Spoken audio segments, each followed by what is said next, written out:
Assalamualaikum warahmatullahi wabarakatuh. Saya di sini perwakilan dari kelompok 7 akan menjelaskan bab 7 perencanaan pemasaran dalam bisnis.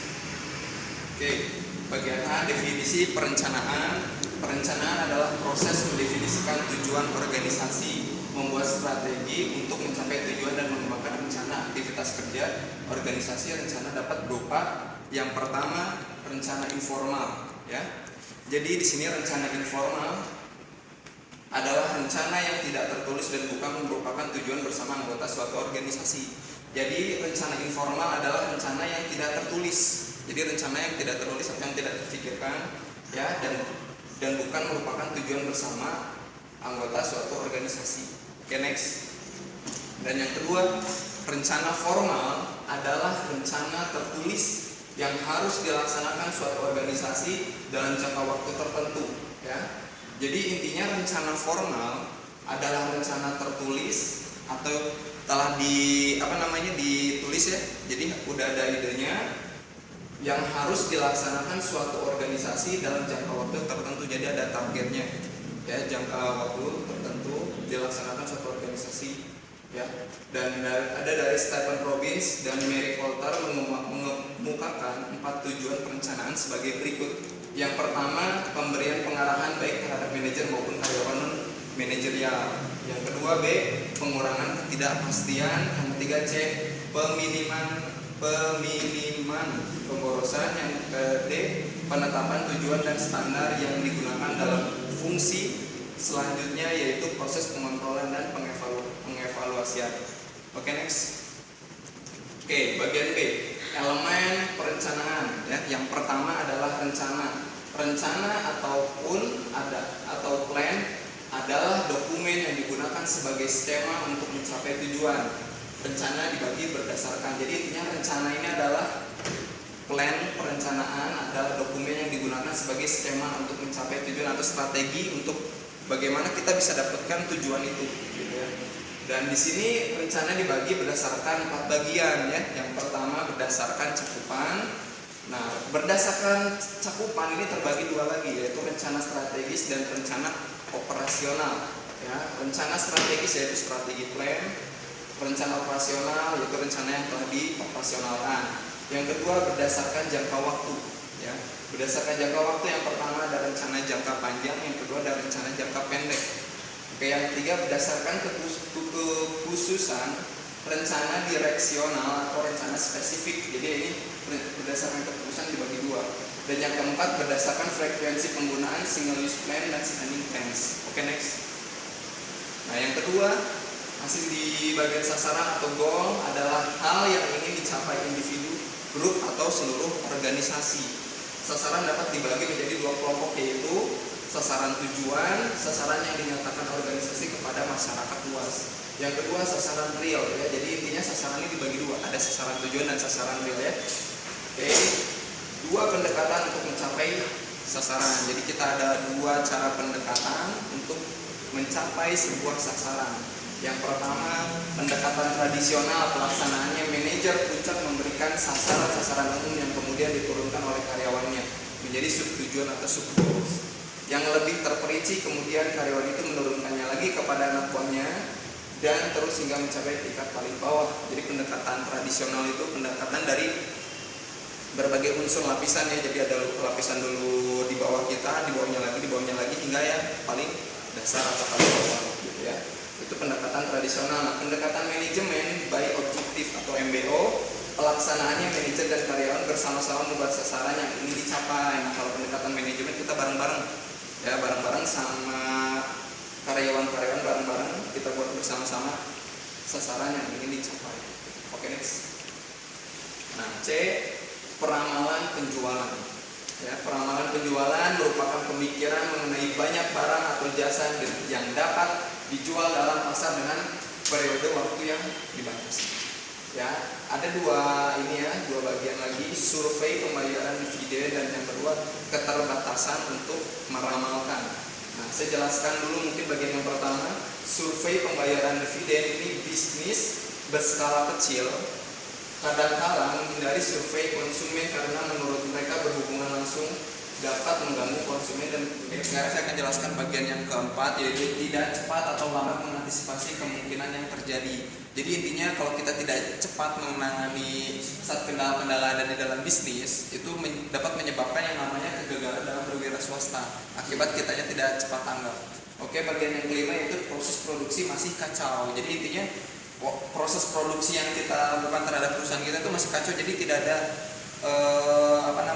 tidak ada jalur yang betul-betul sempurna ya dalam proses produksi perusahaan kita. Nah, masih kacau itu dapat menyebabkan kegagalan berwira swasta. Oke, next.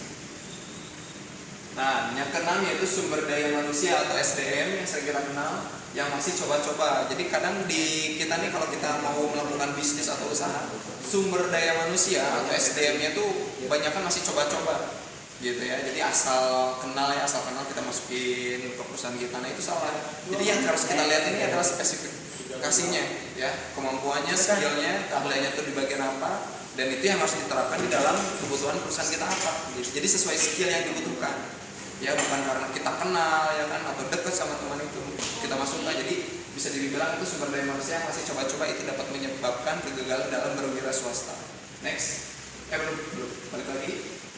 Oke, yang ketujuh, kepemimpinan yang buruk. Jadi jiwa leadership, kepemimpinannya yang buruk dalam memimpin suatu perusahaan, memanajemennya buruk ya kan, seorang manajernya buruk, kepemimpinannya buruk, itu dapat menyebabkan sebuah yang namanya kegagalan dalam berwirausaha, berwira swasta. Oke, next. Belum. Lingkungan ekonomi tidak ramah dan penuh persaingan. Ya, lingkungan ekonominya ini tidak ramah dan penuh persaingan. Jadi kita masuk ke pasar yang benar-benar banyak pesaingnya. Jadi kalau kita mainnya di pasar yang banyak pesaingnya, kita ini harus betul-betul mempunyai namanya strategi khusus ya, agar yang namanya pasar ini dapat kita kuasai.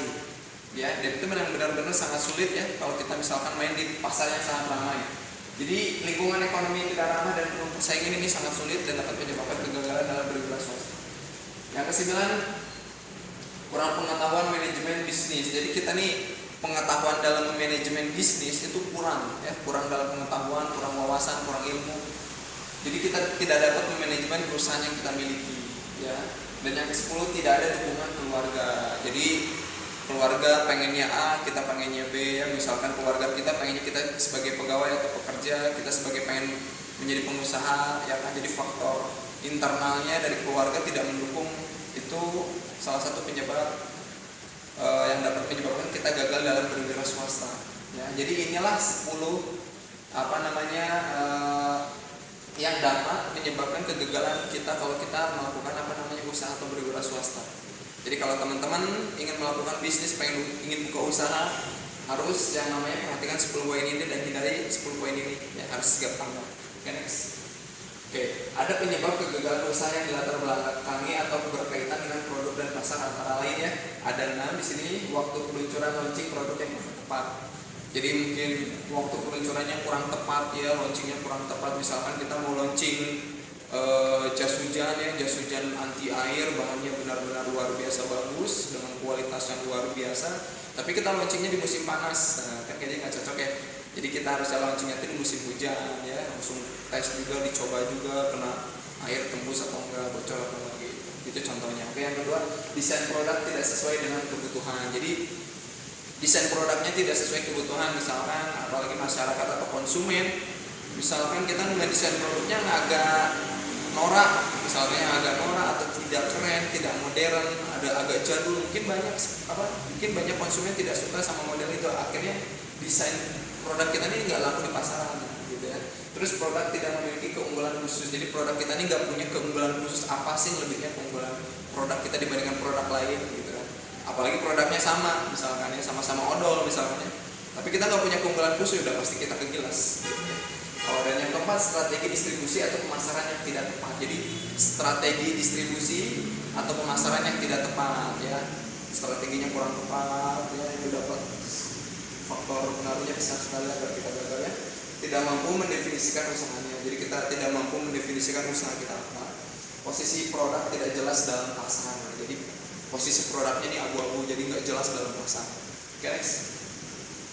Nah, dan penyebab kegagalan usaha yang dilatar belakangi oleh faktor keuangan ya, diantaranya ini jadi penyebab kegagalan dalam berupa faktornya keuangannya. Yang pertama, tidak tepat dalam mengasumsikan kebutuhan keuangan.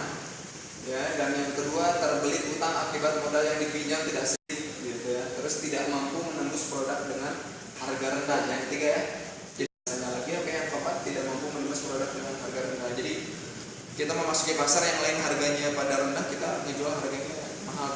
Padahal kualitasnya sama, udah pasti konsumen atau pembeli pasti lebih milih harga yang lebih murah dengan kualitas yang sama, betul nggak?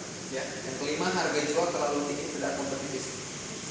Jadi kita melakukan harga jual hampir sama seperti poin 4. Jadi kita harga jualnya terlalu tinggi dan tidak kompetitif. Next. Oke, kawan-kawan, terima kasih atas perhatiannya. Next. Demikian presentasi dari kami. Atas perhatiannya terima kasih. Wassalamualaikum warahmatullahi wabarakatuh.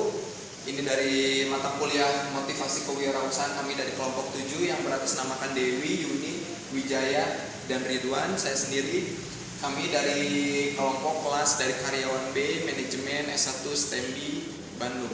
Terima kasih. Wassalamualaikum warahmatullahi wabarakatuh.